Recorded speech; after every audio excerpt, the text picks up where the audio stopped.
Hello and welcome everyone to Kathy Rain 2 Soothsayer. I am super excited to play this game because I played the first Kathy Rain a couple of years ago or so, and I had an absolute blast. It's one of my favorite games of this type of genre, and so I'm very excited to play Kathy Rain 2 and jump into it. Hopefully you are as well. If you haven't watched the first one, you can find that playlist on my channel. Also, if you want to support the channel, leave a like, share, subscribe, the whole good stuff. That helps me out a whole bunch and will bring you more content in the future. But now, without any further ado, we will jump into the game, into Kathy Rain 2 Soothsayer. We highly recommend you playing Kathy Rain before Kathy Rain 2. Do you want to see a recap of Kathy Rain Director's Cut? I think that sounds good, because it's been a while for me. I don't remember all too much of it, if I'm being honest, other than I liked it. And it might also be nice for everyone else who's watching. So let's watch the recap. In 1995, my grandfather died in Conwell Springs, my hometown. I returned for the funeral after being away since childhood.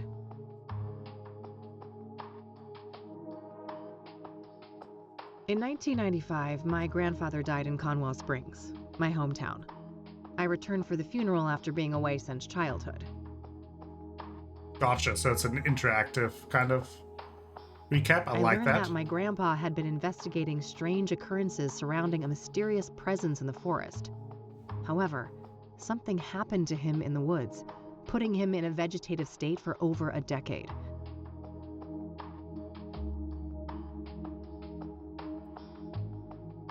To solve this mystery, I teamed up with Eileen Summers, my college roommate. A Christian nerd and a biker badass. It was a match made in heaven. I remember that. Bit of an odd couple, but very enjoyable. A local church turned out to harbor a secret cult worshipping the malevolence in the woods, referring to it as the Old God. An endangered hallucinogenic flower, the red scythe, was somehow connected to the Old God's power. As we came closer to the truth, a servant of the Old God made himself known in dreams and visions, the Crimson One, a scheming trickster. I remember that. That was very creepy, and I really enjoyed the weirdness of the first game.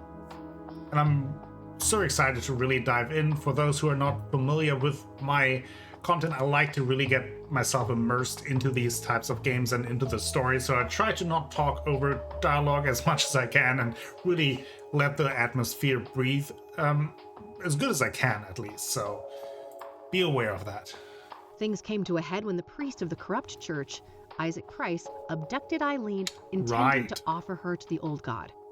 I managed to track them down and have Isaac thrown in jail, but Eileen was in a catatonic state and was about to suffer the same fate as my grandfather. I continued alone and found my way into a great field of red scythes in the depths of the forest. Greeted by the Crimson One, I descended into the Old God's bizarre realm, a place straddling the line between the physical and the otherworldly. The powers of that place tried to break me. My past trauma was manifested and turned against me, including my shadow, an evil doppelganger. That was very trippy. I defeated these foes and emerged back into the real world. As I left Conwell Woods, I set the flowers ablaze to eradicate the evil at its root. In my absence, Isaac Price took the coward's way out in his jail cell. The game turned really dark in several moments. When I returned, Eileen had awoken. She was safe. It was time for us both to go back home. Let's start the game. I'm so excited. This game is intended for a mature audience and contains graphic depictions of horror, explicit violence, suicide, and other disturbing imagery. Viewer discretion is advised. Press any key or mouse button to proceed.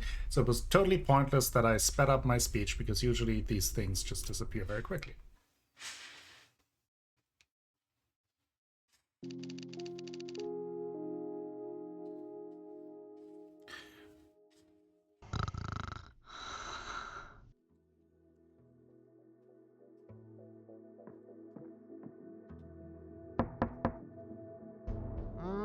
closed.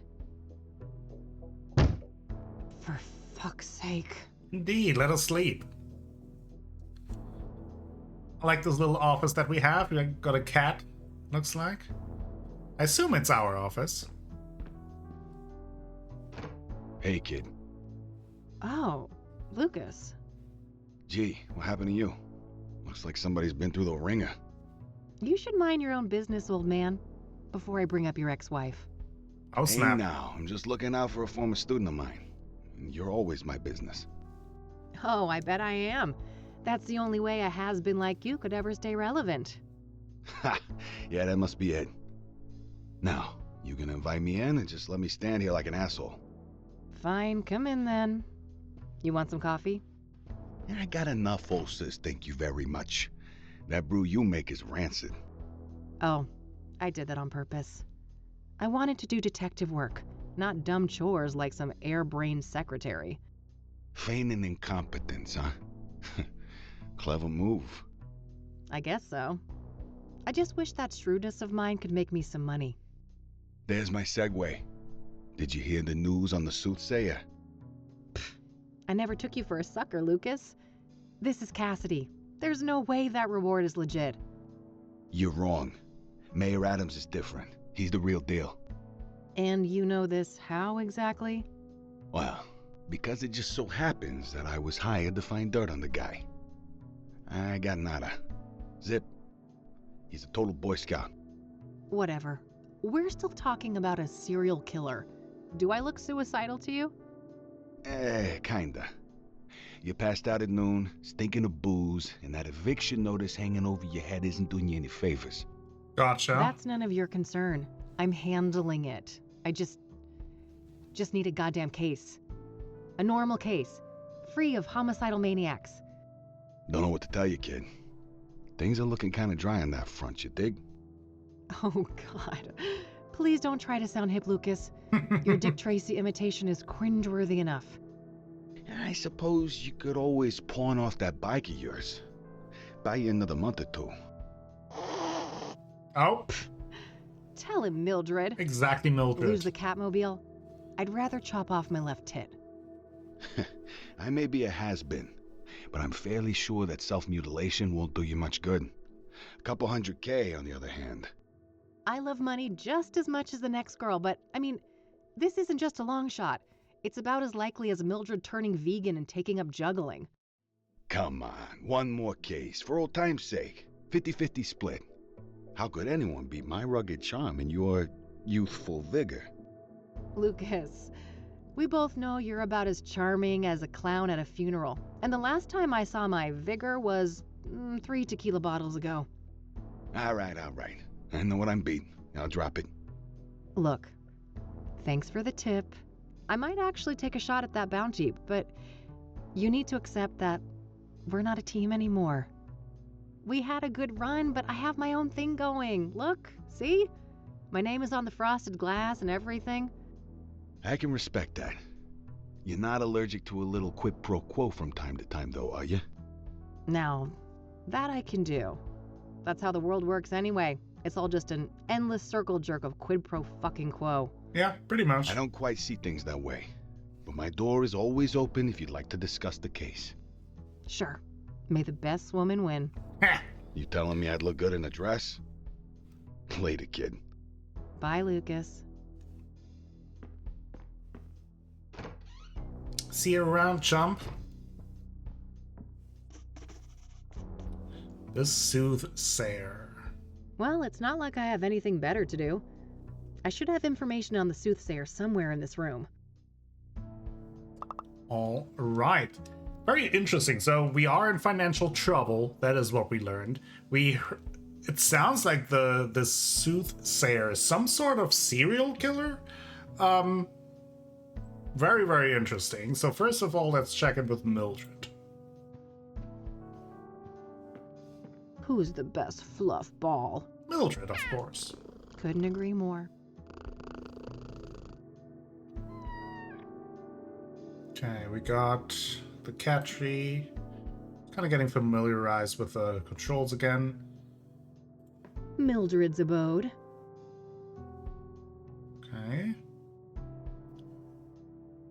Let's just look around. Got some bottle of tequila. Thanks for the headache, you Mexican jerk. Exactly. How rude.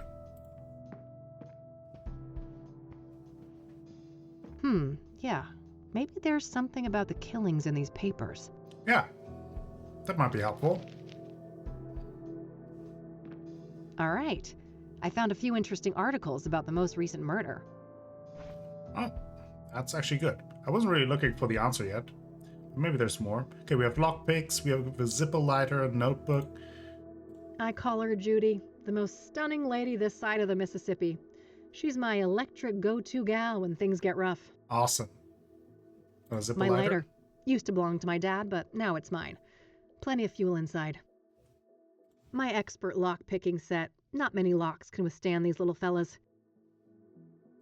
In our notebook, this is where we have Cassidy's first and only serial killer. personally The serial only killer. thing standing between me and a massive payday.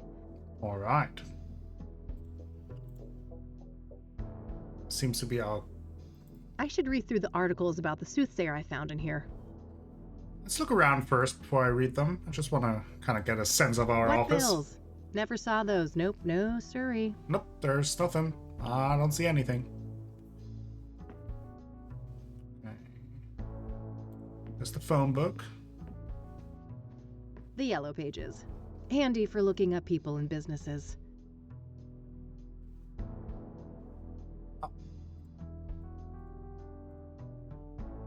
That just leads us there. Got a camera there.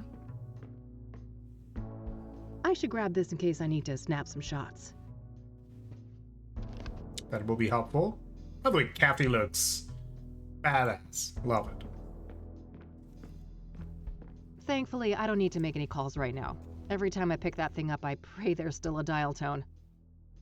Fair enough. Got a Empty. safe there. All this gumshoe has left to pawn is her dignity. Well, Various reference books and technical manuals. hopefully we can turn things around.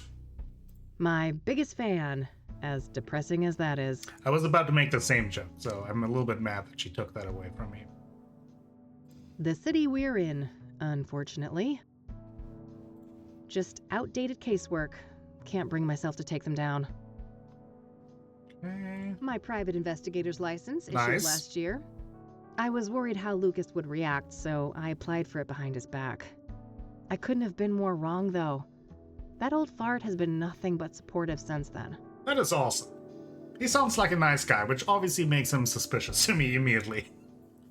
It's a plastic laminator, a machine used to encase paper and other thin objects in transparent plastic. I mainly use it for fake IDs. Awesome. My radio, with a built-in cassette player. I prefer the quiet right now. Let's have a look outside. Nothing out there but a brick wall and a bucket load of misery. Can we go there? Oh, we can. Okay, awesome. I want to look around first. Every biker worth her salt has got a box like this somewhere. The junk box. Extra helmets. Eileen used to wear one of them back when things were different. I wonder what happened. So maybe we had a falling out with Eileen?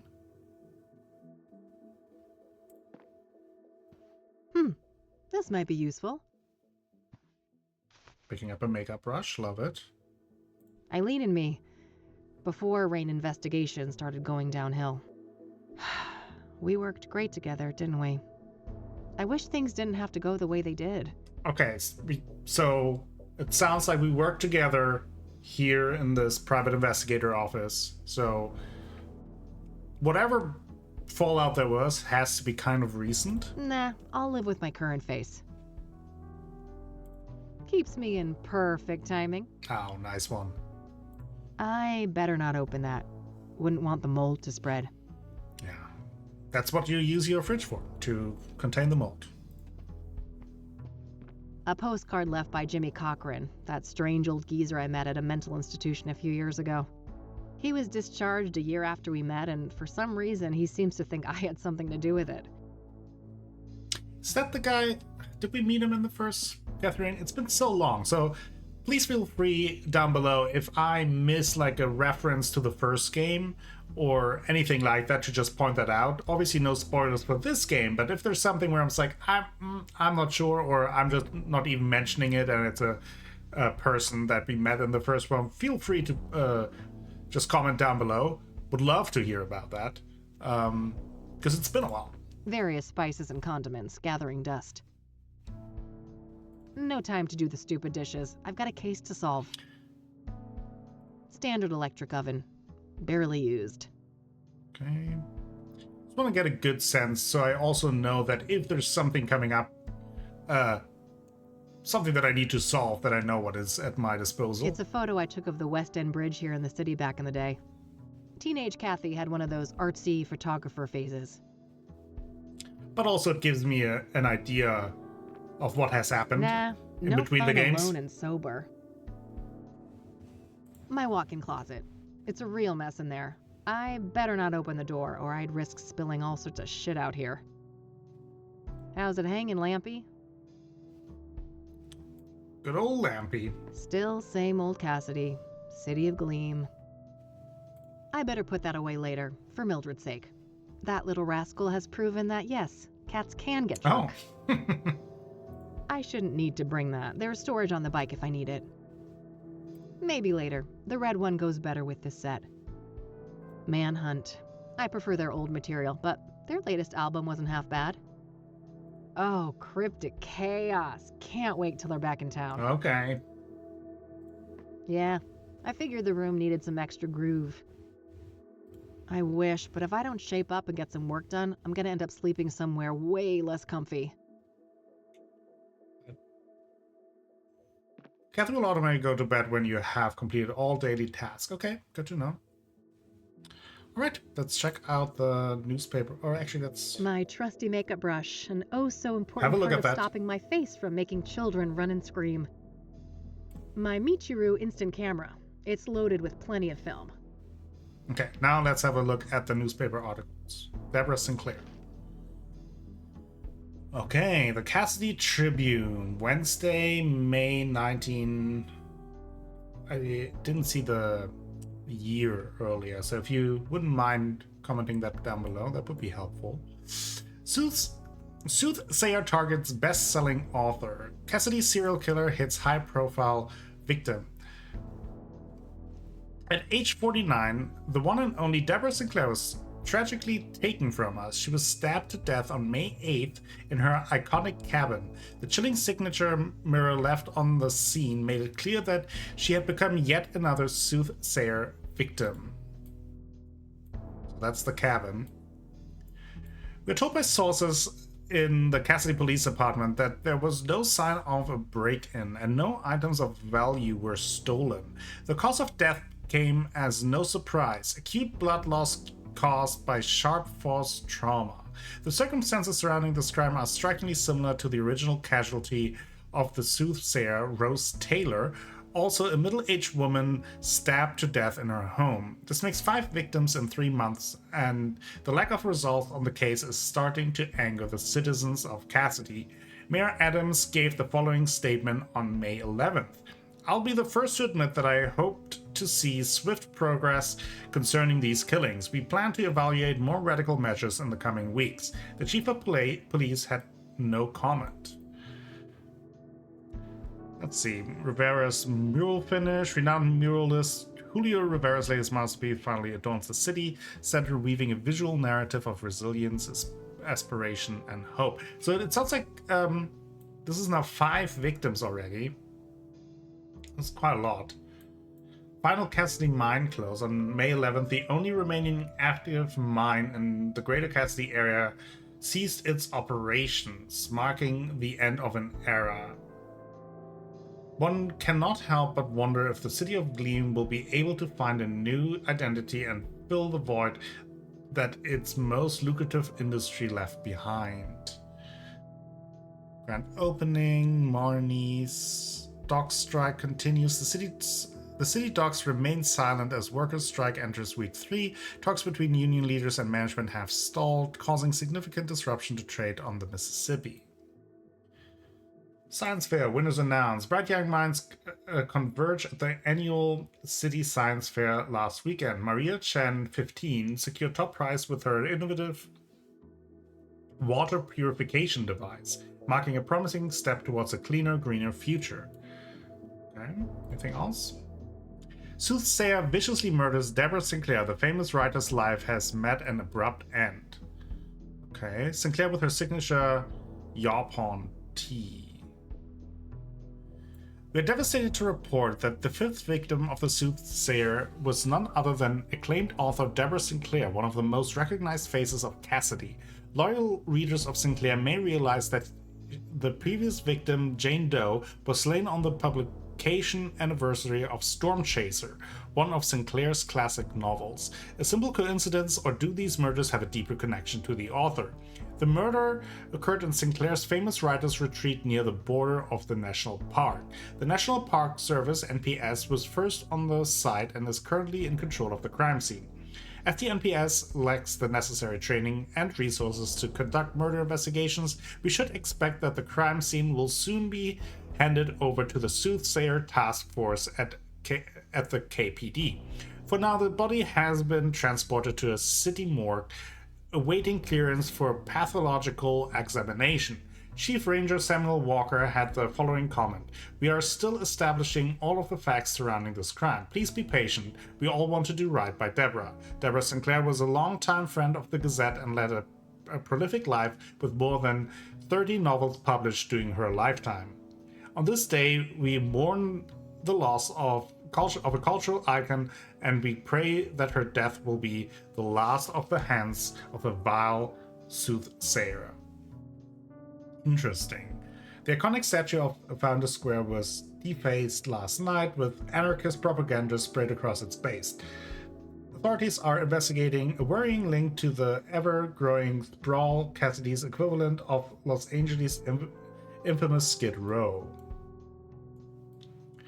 Concerns. A massive West Side power outage last night raises questions about Cassidy's aging electrical infrastructure and the urgent need for modernization and investment. Okay. So that's what we have so far. So pretty much just what we have from the media. All right, I think that's everything I've got on Deborah in here. When I'm ready to leave, I should be able to learn more about the other victims at the library. Okay.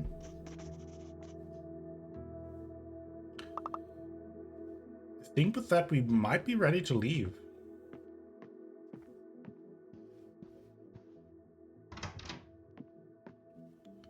So off to the library, I guess. Unless there's something else that I missed, but did I read An that? article in the Chicago Tribune about the Whitmore affair. My big breakthrough case last year. Gotcha. I've been meaning to get it framed, but I've been too busy with important things. You know, like drinking alone. That is important. When there's new messages, it blinks. It's high-tech like that. Okay, I think that's it. I think we can leave.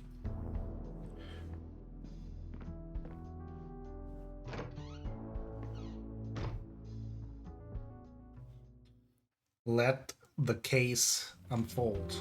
There we go. Oh, this is where we can choose where we go.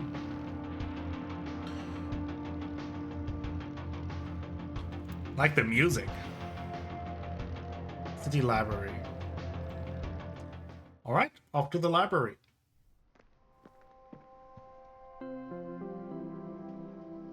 Nah, I got one at home. Oh, okay, so spacebar is... Ah, okay. No thanks. Ballet is not my kind of scene.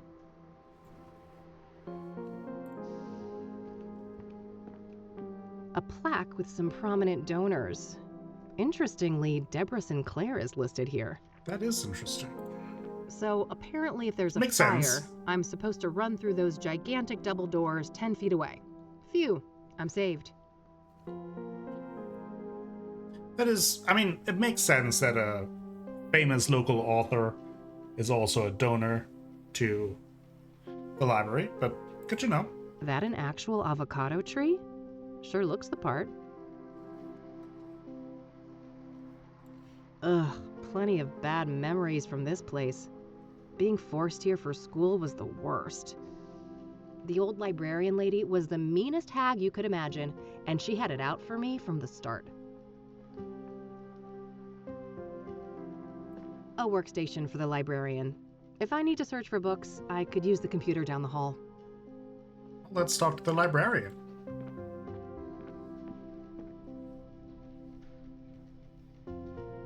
Hi, I need some help, please. Of course.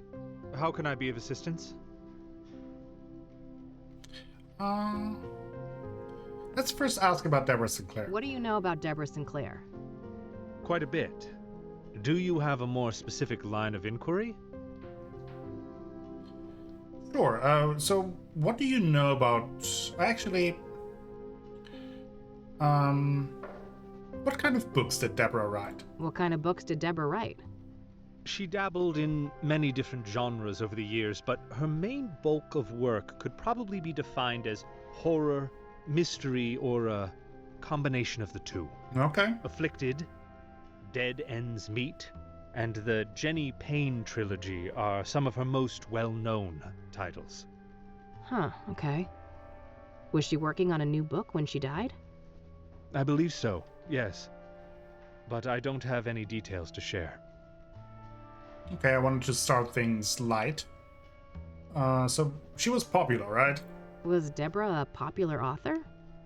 Oh, yes. Even before her death. Afterwards, her popularity has reached astronomical levels. I can imagine. Borrowing one of her books now is out of the question, right? Correct. 6 months wait minimum. Sheesh. Yeah, I figured.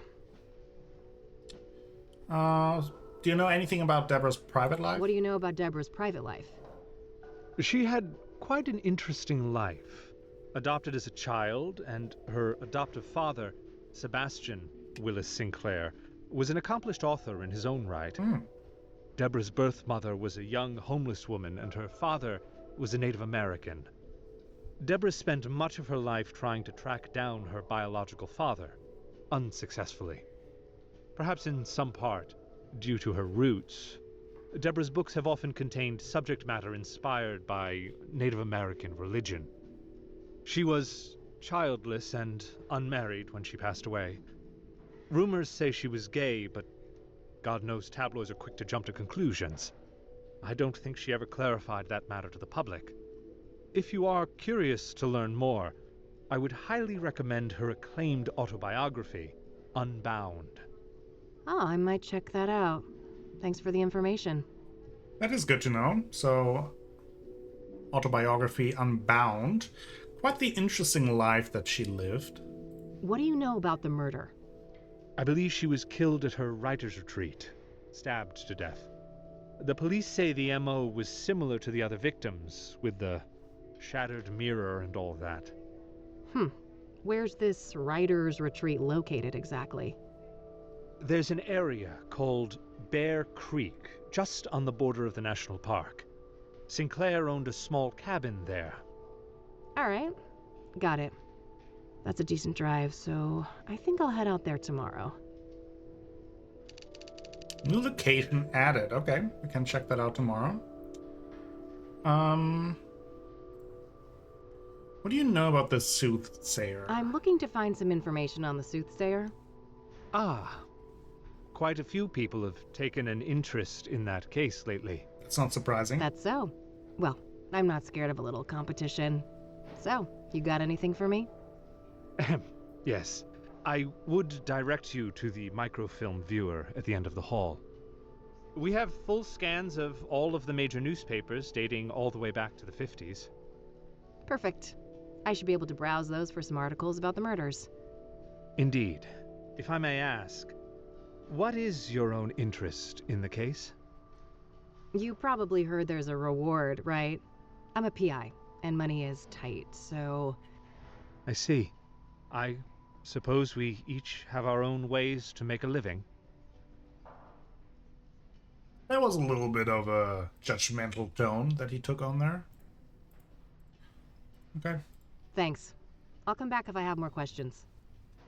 Very well. Good luck. Appreciate it. You can rent one of those if you lack a fixed address. Let's hope things don't come to that. Yeah, that would be bad. A bunch of magazines. Mostly celebrity gossip, it looks like. Got some peeps there.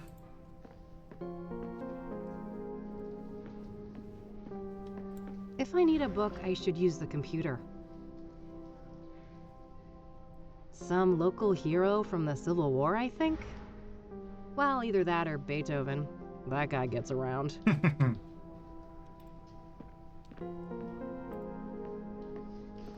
Okay, there seems to be a workstation of some sort. Just kind of first looking around before I use the computer. Anything I print should appear here. I think that includes printouts from that microfilm viewer at the end of the hall. Okay, it's Okay, 1998. Let's see here. It would take ages to look through all the microfilms since the killings began, so maybe I can figure out on what date the murder prior to Deborah's occurred. Hopefully I can deduce the date of the previous murder from the articles I picked up at the office. When I have a good date written down, I can view the corresponding microfilm and look for useful information. Okay, that makes sense. Oh. Alright, I've got a date written down. I can use that to find the corresponding microfilm. Oh, okay, I see. That's not really what I wanted to do, but okay, good to know. Some antique world map, centered on the US. 1800s, maybe?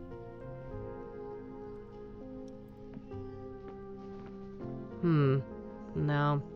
I don't think this date I've got written down is good. No. I can't waste time by checking every date. I should look for the date of the previous murder in the sequence before I browse the microfilms. We will do that. I'm looking around first. Okay. Let's see. So, Deborah Sinclair was stabbed on May 8th.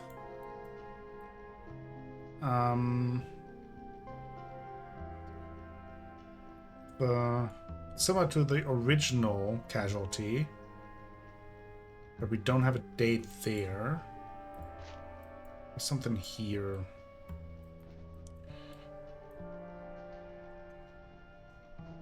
Whereas the previous victim, Jane Doe, was slain on the publication anniversary of Storm Chaser. Let me actually write that down on my notebook.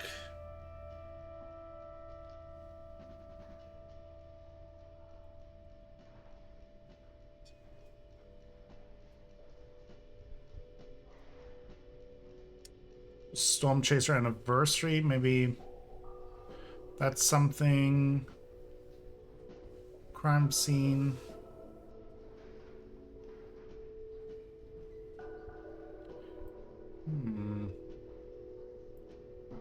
Storm Chaser classic novels. Maybe we can look something up like that on the computer.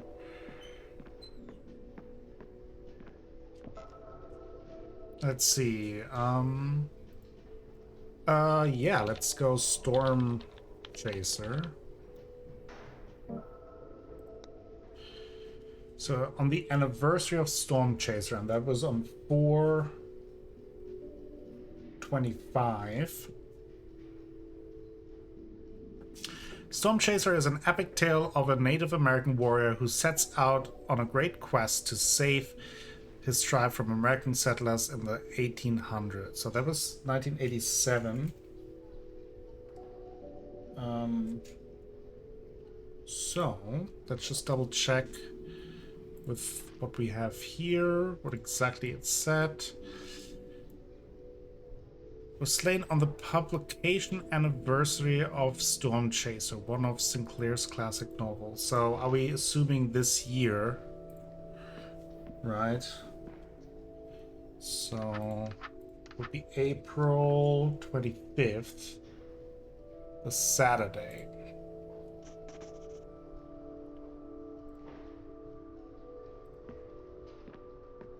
Yeah, this date should be good. I'll search through a week or so of microfilms, starting from the date I've written down. Hopefully I can find some useful information on the previous victim. Hopefully.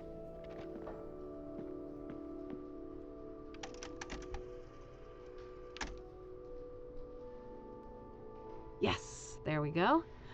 I'll have these printed. Okay, perfect. Let's have a look at it.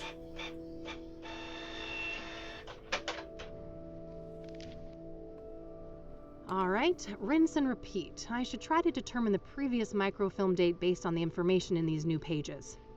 That way I can make my way back from article to article, victim to victim, until I get all the way to the first murder. Let's see here. Okay. Soothsayer burns Jane Doe alive. Wednesday, April 29th, 1998.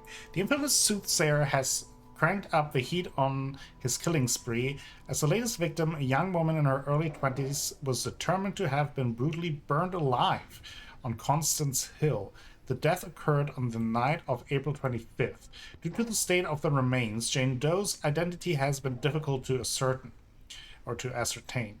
Despite indications of dental work on the corpse, there were no matching dental records anywhere in the city, leading the police to believe that the woman was not a local. The lack of struggle could mean that the victim was incapacitated, but the condition of the body gives little clarity on the matter.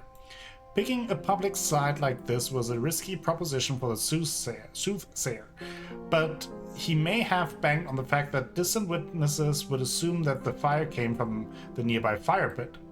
Mayor Adams offered his comment. As unpleasant as it is, I must ask you to be patient. Let Ed, Cassidy Chief of Police Edgar Mitchell Brown, and his team do their job. KPD has my full confidence in this matter, and the City Hall stands vigilant to assist any way we can. For our extensive coverage of the previous victim, Deacon Townsend, see issue number 842. This is 845. So 3 issues before. St. Andrew's Church Easter tragedy. St. Andrew's Church's Easter concert ended horrifically when conductor Martin Schultz suffered a fatal heart attack. The concert, a cherished tradition, was attended by many who are now mourning Schultz's untimely passing. The church plans to hold a memorial service in his honor, I assume. The annual Cassidy rally is soon set to take place in various locations around the greater Cassidy area, drawing in adrenaline junkies from all around the state. Featuring rugged terrains and challenging courses, the event promises an exhilarating experience for racers and spectators alike. Local businesses are gearing up for the influx of visitors. Safety measures are being rigorously implemented to ensure an exciting yet secure racing experience for all. The event takes place over the course of 3 days, starting May 1st.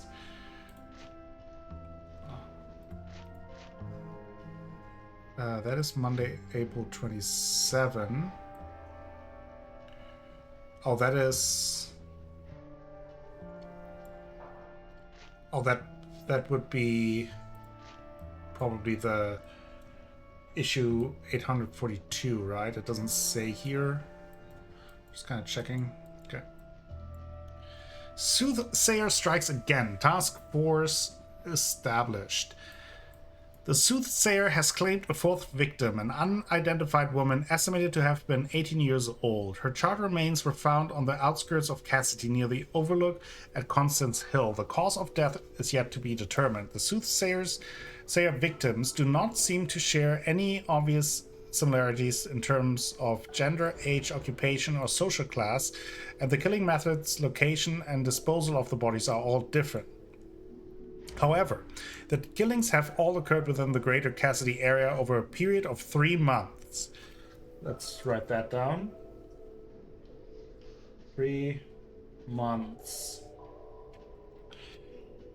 Which would indicate that the Soothsayer is somewhat local to the area. In related news, the Cassidy Chief of Police has recently announced that the investigation of these killings will be taken over by the newly created Soothsayer Task Force. Edgar Mitchell Brown said the following during a press conference on April 26. As of May 1st, the so-called Soothsayer slayings will be investigated by a dedicated task force of 8 senior detectives, handpicked from various divisions at the Cassidy Police Department. Rest assured that this elite group has every resource at their disposal. When asked whether or not the FBI would be involved, Mitchell Brown replied, "There is no federal jurisdiction in this case. I have no further comment. We'll take it. The Gazette has frequently criticized the Cassidy Police Department for their errors in the past, but credit where credit is due, this is a step in the right direction." Interesting.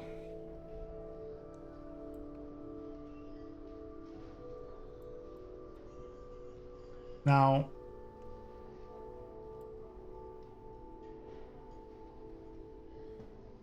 Soothsayer victims do not seem to share any obvious similarities.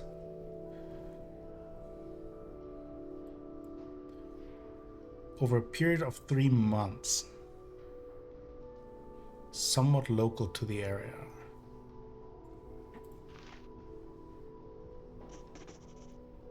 Yeah, maybe we can ask I know where Constance Hill is, but that's a fair distance from the city. Better save it for tomorrow. For now, I'll put Jane Doe on hold and see what I can find about the previous murder victim. Okay, we got a new location.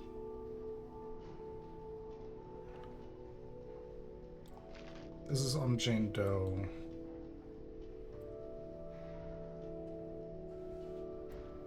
$842. Then the one before on April 28th would be 844. April 27th would be 843. So April 26th we need, I think. April 26th.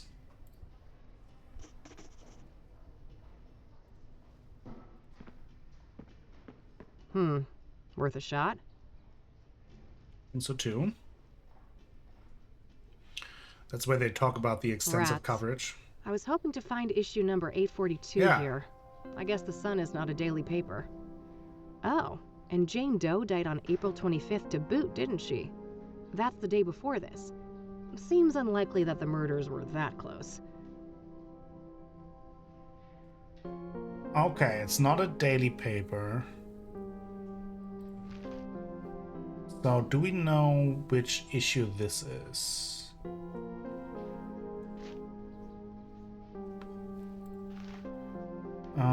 Okay.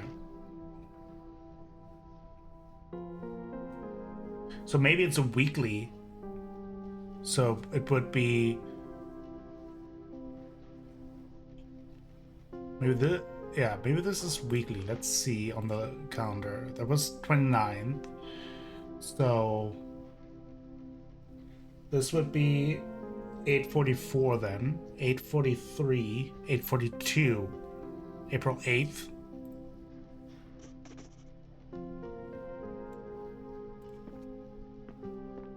Yes, this should be the right date. Let's see here. Okay, let's have a look. Let's see.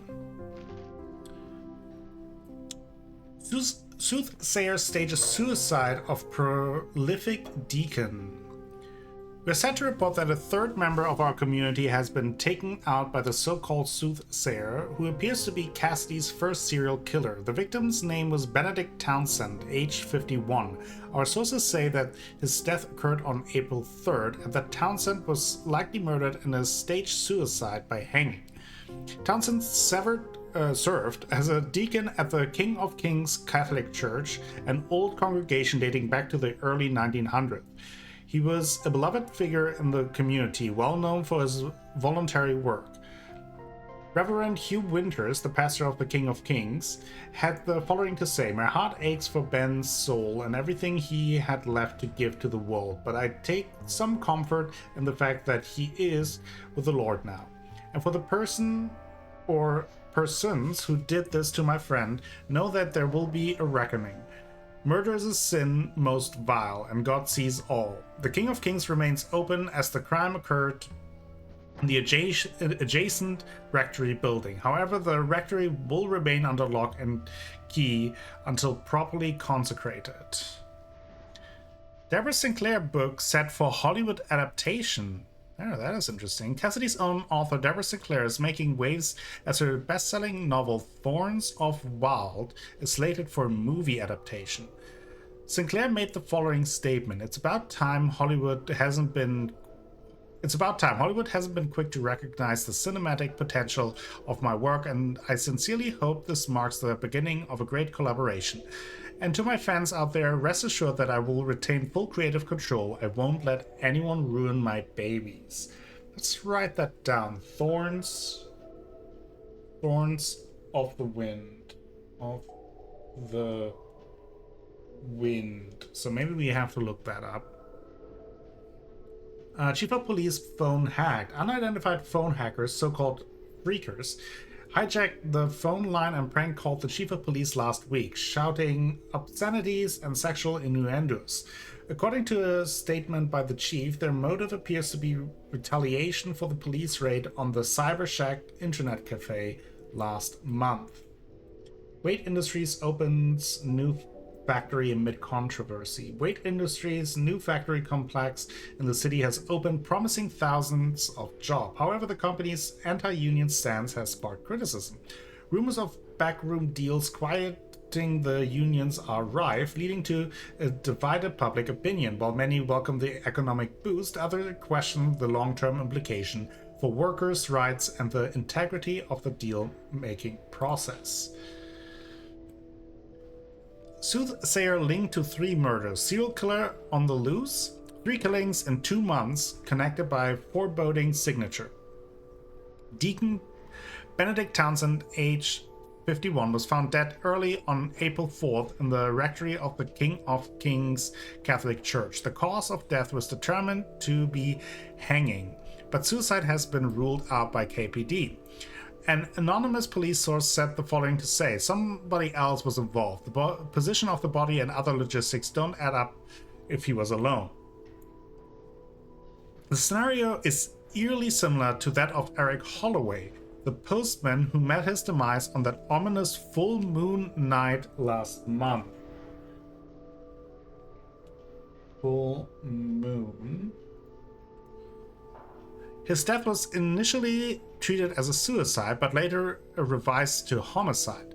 Now the Gazette brings you the exclusive scoop. Both these killings, as well as the brutal stabbing of nurse Rose Taylor back in February, are linked by an object left at the scene, a shattered obsidian mirror, colloquially referred to as a scrying mirror. These mirrors have been used since ancient times to see the future or communicate with the spirit world. Does the soothsayer responsible for these murders have a religious motive? Our source continues. It's a signature. This killer is no hack. He hasn't left any other forensic evidence that can be tracked back to him. So the mirror has to be deliberate. Townsend was a well-liked figure in the community, known for his charity work and a longtime member of the church. Cassidy Chief of Police Edgar Mitchell Brown gave the following comment: "We are not classifying these homicides as serial offenses at the time, but trust that we have our finest on the case. We urge our readers to demand that Mitchell Brown recognizes that the citizens of Cassidy have been cursed with our first serial killer in recorded history." Fringilla, let's go over here. A play born in the heart of our city has captured the nation's attention. After a series of sold-out shows and rave reviews, the production is now set to tour nationally. Written by playwright Cassandra Beckett and set against the backdrop of Cassidy's rich history, the play's blend of drama, humor, poignant storytelling has struck a chord with the audience. Its success is a testament to the city's thriving art scene. The national tour begins in early May and is poised to bring a piece of Cassidy's cultural spirit to theaters across the country, showcasing the talent and creativity flourishing in our community. It's called Fringilla. Just writing that down, just in case. Cassandra Beckett.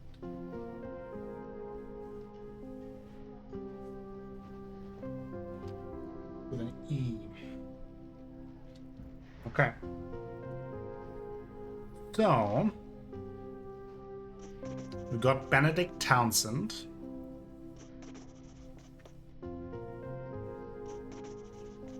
Scrying Mirrors, King of Kings. I'll make sure to look into that church later and maybe find the address. For now, let's move on to victim number 2. So do we have anything indicating the moon cycles? Yes, we do. Full moon last month, so that must be March 27th.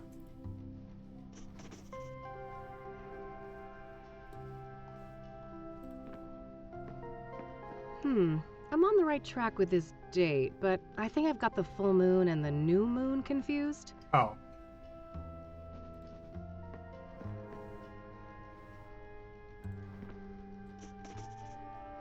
Maybe it's that. I do like that she tells me. Yes, this should be the right date. Let's see here.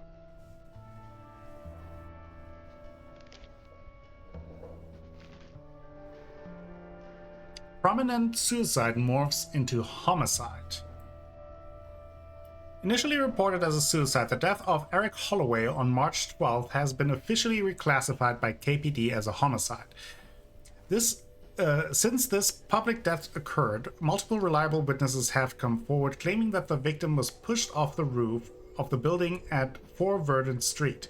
However, there are no detailed description of the perpetrator, likely due to the limited illumination of the roof area at night. Holloway led a quiet and simple life, working as a mailman for the city, and is said to have been well liked by his peers. However, there are unverified reports of mental health problems related to the death of his fiancée last year. Police sources told us that there are links to the brutal motel stabbing of nurse Rose Taylor on Statehood Day, but we were reluctant to share further details of an ongoing investigation. Let's write down Statehood Day.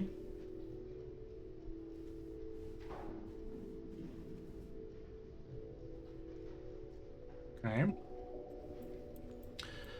Sympathy in the Streets, a creative protest for classical arts. In a unique display of dissent, supporters of classical arts in Casti orchestrated a Symphony in the Streets protest. Musicians, dancers, and actors from various classical disciplines performed impromptu pieces in key city locations, transforming sidewalks and public squares into stages.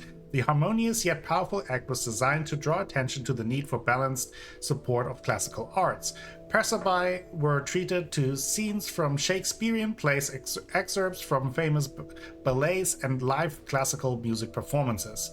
Eleanor Vincent, a renowned local conductor and one of the event's masterminds, shared her thoughts. Our goal was to show the beauty and relevance of classical arts in the same spaces largely dominated by modern art today. The support from the public has been overwhelming, so I believe we have succeeded.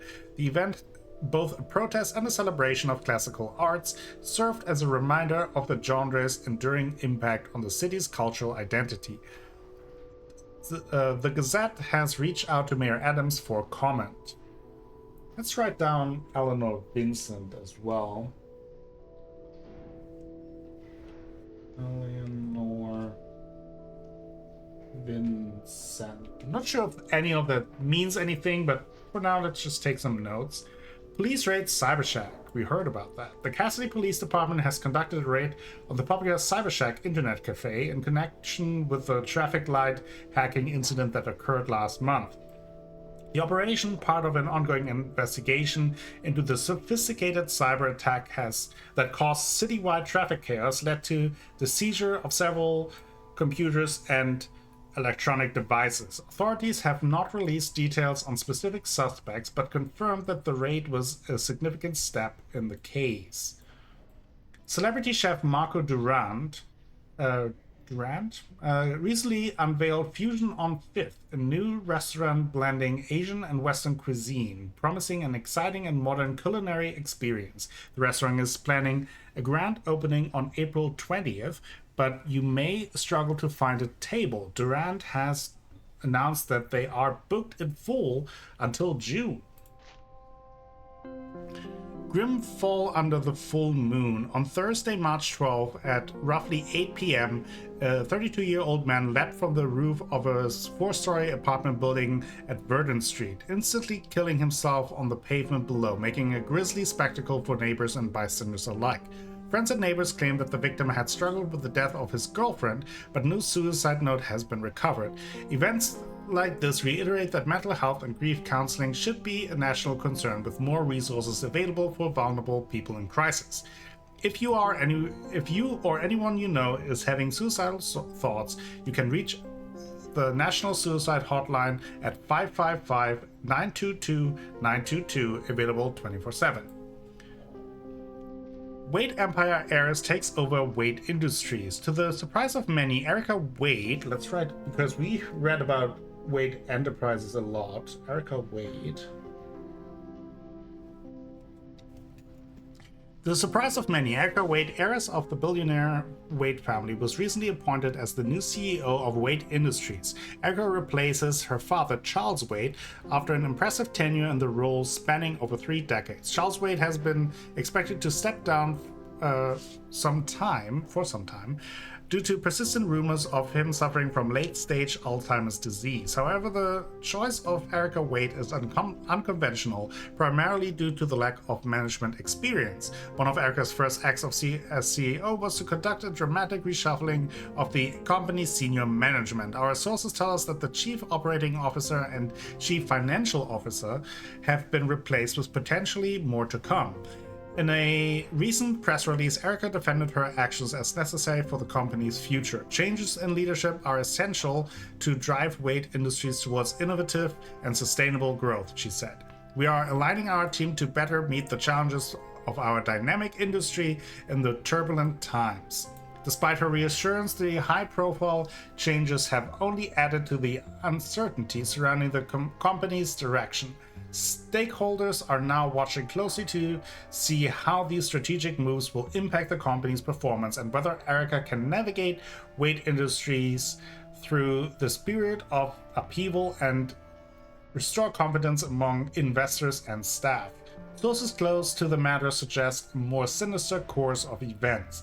Never once in this decade as CEO had Charles ever considered her Erica Wade to be a serious candidate for management. This is a hostile takeover, a senior employee who wished to remain anonymous commented.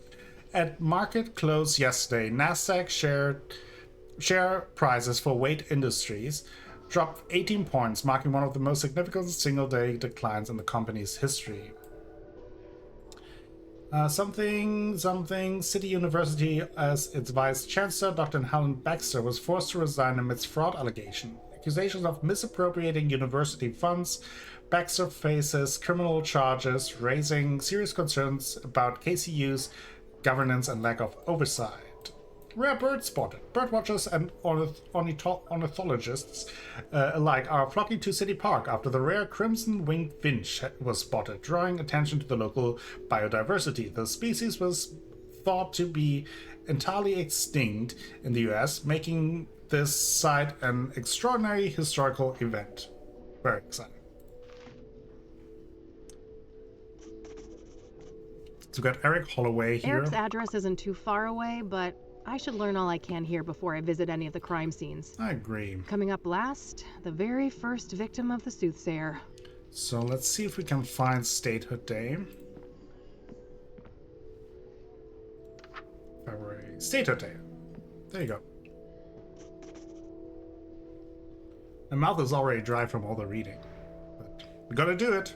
Gotta find out what's going on. Yes, this should be the right date. Let's see here.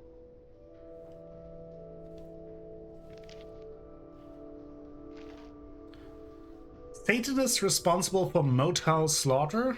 A brutal stabbing occurred at the Azure Sky Motel on February 5th, and our sources now say that there is an occult angle to the killing, with some sort of artifact left on the scene. The husband of the victim was briefly detained but released a day later. Law enforcement claims that he remains a person of interest, however, and confirmed that the cause of death was multiple stab wounds to the chest. Cassidy art funding conundrum: classical versus modern. So that probably what led to that march. Debate is intensifying over the allocation of city funds to the arts, with a growing conflict between supporters of classical arts and advocates to modern art forms. City Hall's recent push to support burgeoning street art movements, including graffiti and other experimental art forms, has traditionalists up in arms, arguing that this shift neglects the classical arts. Mayor Adams, a vocal supporter of the new initiative, stated, "It's vital that we embrace and nurture the diverse artistic expression of our youth. Their creativity is the lifeblood of Cassidy's future as a cultural hub." However, this approach has not been without controversy. Elizabeth Hoffman, director of the Cassidy City Symphony Orchestra, expressed her concerns. While innovation in art cannot be understated, we shouldn't abandon our rich heritage in classical arts. These traditions are is cornerstone of our cultural identity.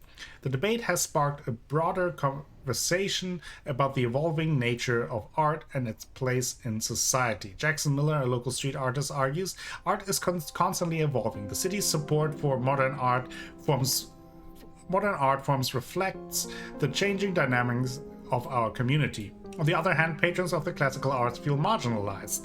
"It's disheartening to see years of tradition being overshadowed," noted Jacques Durand, a local ballet instructor. "Classical arts and modern expressions can coexist, but not if one is favored over the other." This ongoing debate highlights the challenges cities face in balancing the support for the arts. As Cassidy navigates these cultural crossroads, the decisions made today will likely shape its artistic landscape for generations to come. That's a lot of reading, but we're almost done, I hope. Union leader ousted amid mafia allegation. Frank DeValley, the long-standing leader of Cassidy's Industrial Workers Union, was ousted following allegations of ties to organized crime. Accusations of the leader's involvement with the mafia surfaced in a recent investigation, leading to a unanimous vote for removal by the union board. The scandal has rocked the union's community, with members calling for transparency and reform. KIWU, pivotal in representing workers' rights, faces a crucial period of restructuring and regaining public trust. Hackers disrupts traffic system. On February 8th, a sophisticated cyber attack disabled hundreds of traffic lights for several hours, leading to widespread chaos and significant property damage around downtown Cassidy. Together with the help of experts at Cassidy City University, authorities are now investigating the breach, evaluating a range of cybersecurity measures for critical urban infrastructure. KPD adds new K9 unit. The Cassidy Police Department has bolstered its crime-fighting efforts with an expansion of its K9 unit. The new team includes dogs trained in narcotics detection, tracking, and public order tasks. These furry companions have become invaluable partners in our law enforcement endeavors, said Sergeant Maria Gonzalez, head of the K9 unit. The department demonstrates the new team's capabilities in a public event, highlighting their advanced training and strong bond with their handlers to an overall positive public reception. Motel murder mortifies management. What a headline. On February 7, Rose Amanda Taylor, age 47, was found dead by Robert Tippett, the owner of the Azure Sky Motel. Taylor had been stabbed to death by an unknown perpetrator. "Blood everywhere, like a goddamn butcher room," Tippett said, wide-eyed, and continues to emphasize that this city is going to hell and you go ahead and print that. Neighbors report hearing a commotion from the room, but that was apparently a regular occurrence, so no one went to investigate. Taylor is survived by her husband and 2 children who have declined a request to be interviewed. The husband was briefly detained but is no longer considered a suspect. If you have any information about the murder of Rose Taylor, please contact the Cassidy Police Department at 555-583-175. The Dreamers Express rolled out. The Dreamers Express is off to a resounding start, with tickets completely sold out for the next 2 months. This unique bus service connecting Cassidy to Los Angeles is the brainchild of Julia Henderson, former actress turned entrepreneur. Her vision: to create a conduit for Cassidy's burgeoning artistic talent to reach the broader stages of LA. The journey is as important as the destination, Henderson asserts. Each bus, painted with mules depicting scenes from Cassidy's rich cultural tapestry, is a mobile canvas. Inside, passengers find a mini gallery of local art and collections of writings by Cassidy's poets and authors. Henderson's inspiration came from her own experience. I made the trip to LA years ago, full of dreams. It's a pilgrimage for many years, she reflects. The route she has designed includes stops at historical landmarks and creative hotspots aiming to fuel inspiration. Despite the hard truth of the entertainment industry, Henderson believes in the power of the journey. It's about experiencing life, embracing failure and success alike. Our city's history of resilience is our greatest teacher. For tickets, either visit the downtown Cassidy bus station, located at 5th and Main, or make a phone reservation at 555-164-164. Deborah Sinclair's book signing, big success. Deborah Sinclair saw a massive turnout at her recent book signing event, where fans lined up for hours to get a few brief moments with the popular author. It is interesting that there has been this public signing before the first murder.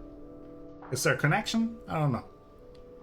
Sinclair's recent novel Midnight and Me has captured the hearts of readers nationwide, and the event held by Cassidy's legendary bookstore, Pages and Tales, not only highlighted Sinclair's rising popularity but underscored the city's growing literary scene. Oof, okay. Roasting. Azure Sky Motel. All right, that should be everything on the microfilms. I think I'll continue to focus on gathering information today and then head to each of the murder sites tomorrow. That makes sense. I will say it is a bold move by the developers to put that much text right at the beginning before you really get going. Like, I don't mind it necessarily, but it is kind of like a very slow start. Now, there were a couple of things that I wanted to look up in the computer. For one, was it Thorns of the Wind?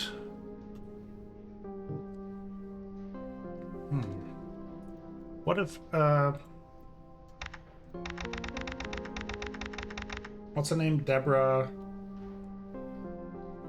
I forgot her name. Forgot the name of the main. What's her name? Deborah Sinclair.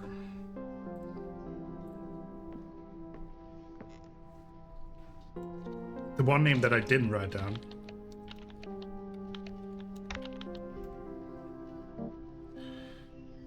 Afflicted, dead ends meet, evermore the guidance. Stage fright, theater of the absurd, final curtain. Those are the Jenny Paynes, Storm Chaser, Thorns of the Wild, and Unbound. Three estranged friends are compelled to reunite in their hometown to confront the haunting memories of their childhood. Soon questions arise. Was the old gardener lady called Nettles truly a witch? And what actually happened when the fourth member of their group, 8-year-old Johnny P, mysteriously disappeared? The truth is darker than any of them can imagine, and they will all come to learn the true reason why they were summoned here. That's the autobiography. Deborah Sinclair's long-awaited autobiography outlines the author's tumultuous life and rise to world prominence. The book takes the form of a series of interviews by Sinclair's longtime friend and colleague, Stephen Collins. That's interesting. Right now, we don't really have anything else to specifically dive into. Can we... into Fringilla? No. Cassandra Beckett. Okay. Well, I think we will talk to the librarian, but I think this is a good place to pause for now and end the first episode. I will try to keep them around an hour. This time there was a lot of text to read and kind of getting familiarized with what's going on, but I'm very intrigued by this case. We're chasing a serial killer and Kathy Rain is on the hunt. I'm very excited. Thank you all for watching today's episode. and hopefully you enjoyed it. Let me know in the comments down below what you think so far. Do you have anything that I missed that you want to point out? Please, no spoiler, but everything that has happened so far, either in this game or in the first game, you can feel free to comment down below, and I would love to hear your thoughts. Have you played the first Kathy Rain? All of that, would love to hear from you. If you want to support the channel, you can certainly like, share, subscribe, and share this video with all the people on the internet. That would be much appreciated, and that helps me out a whole bunch and will bring you more content in the future. This was the first episode of Kathy Rain 2 Soothsayer. Very excited to continue. Until next time, have a great time. Bye-bye.